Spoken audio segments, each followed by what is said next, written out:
नमस्कार। आज हम बात करने वाले हैं भारतीय संविधान के एक बहुत ही जरूरी और दिलचस्प आर्टिकल की। आर्टिकल 7। ये वो आर्टिकल है जो पार्टीशन के वक्त की उलझनों को सुलझाता है। तो चलिए आज इसकी कहानी को एकदम आसान भाषा में समझते हैं। तो सबसे बड़ा और सबसे बुनियादी सवाल यही था, है ना? जब देश का बंटवारा हुआ तो सोचिए, लाखों लोग यहां से वहां गए। तो ऐसे में जो लोग भारत से निकलकर पाकिस्तान के हिस्से में चले गए, उनकी इंडियन सिटीजनशिप का क्या क्या हुआ होगा? बस इसी बड़े सवाल का जवाब देता है आर्टिकल 7। अब देखिए, इस सवाल को समझने के लिए ना हमें थोड़ा सा टाइम में पीछे जाना होगा। पार्टीशन के उस दौर में जो हमारा संविधान बना रहे थे, उनके सामने एक बहुत बड़ी चुनौती थी। उन्हें एक साफ लकीर खींचनी थी, एक तारीख तय करनी थी जिसके बेसिस पर सिटीजनशिप के दावों को परखा जा सके। और वो तारीख थी 1 मार्च 1947। ये कोई ऐसी वैसी कोई रैंडम डेट नहीं है।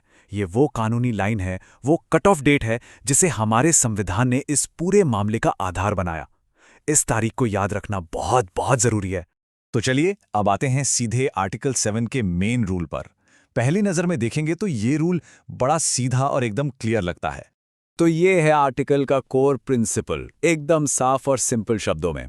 अगर कोई भी इंसान 1 मार्च 1947 के बाद भारत से पाकिस्तान चला गया तो उसे भारत का नागरिक नहीं माना जाएगा। बात खत्म। एकदम क्लियर कट। उनकी इंडियन सिटीजनशिप खत्म, मतलब वो भारत के नागरिक नहीं रहेंगे। बात एकदम सीधी लगती है ना? लेकिन कहानी यहीं खत्म नहीं होती।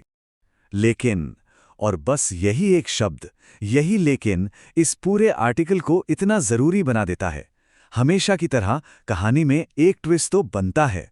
तो इस सीधे से दिखने वाले रूल में एक बहुत ही इंपॉर्टेंट, कह सकते हैं एक एक्सेप्शन भी जोड़ा गया। और ये एक्सेप्शन क्यों जोड़ा गया?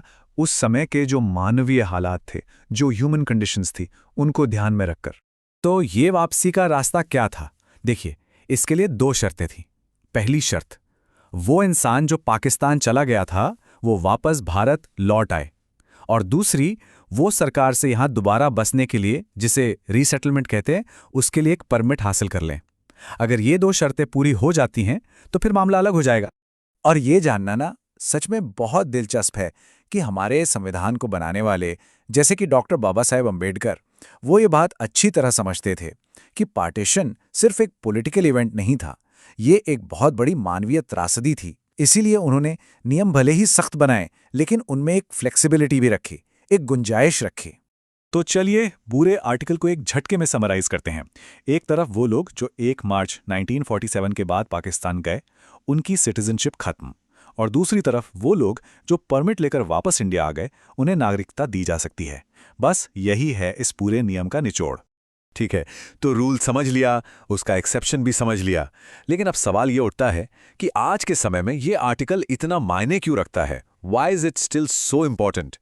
इसके आप कह सकते हैं 3 बड़े कारण हैं। पहला, ये हमें पार्टीशन के दौर की असलियत दिखाता है, उसकी मुश्किलों को समझाता है। दूसरा, ये सिटीजनशिप जैसे सेंसिटिव मुद्दे पर कानूनी क्लियरिटी देता है। और हाँ, जो लोग कॉम्पिटिटिव एग्जाम्स जैसे यूपीएससी, एमपीएससी या एसएससी की तैयारी कर रहे हैं, उनके लिए तो ये टॉपिक सुपर इम्पोर्टेंट है। तो कुल मिलाके जो सबसे बड़ी बात हमें याद रखनी है वो ये है कि आर्टिकल 7 में एक सख्त नियम भी है और एक मानवीय अपवाद भी। ये सिर्फ एक कानून नहीं है, बल्कि ये एक संतुलन का, एक बैलेंस का बेहतरीन उदाहरण है। एक तरफ देश की संप्रभुता का सख्त नियम और दूसरी तरफ इंसानी हालात के लिए एक रहमदिल रास्ता। उम्मीद है कि अब आर्टिकल 7 का पूरा कॉन्सेप्ट एकदम क्लियर हो गया होगा। अगली बार हम भारतीय संविधान के एक और जरूरी आर्टिकल, आर्टिकल 8 को इसी तरह एकदम आसान भाषा में समझेंगे। हमारे साथ जुड़ने के लिए बहुत बहुत धन्यवाद।